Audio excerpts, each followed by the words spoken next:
Did you know red chili powder can actually boost plant growth? Sounds a bit spicy for the garden, right? But this common kitchen ingredient has some surprising benefits for your plants. Red chili powder contains capsaicin, a natural compound that helps repel pests like ants and aphids, and even protects against fungal infections.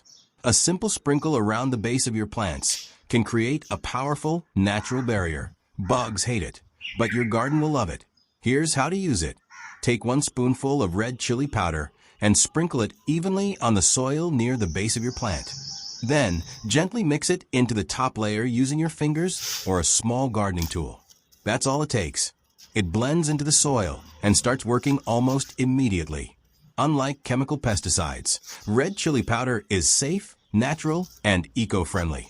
It won't harm beneficial insects or the soil, and it may even boost microbial activity, helping your plants grow stronger and healthier.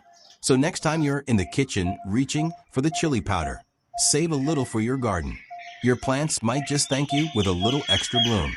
Have you tried this gardening hack before? Let me know how it worked for you. And don't forget to like, share, and subscribe for more clever garden tips.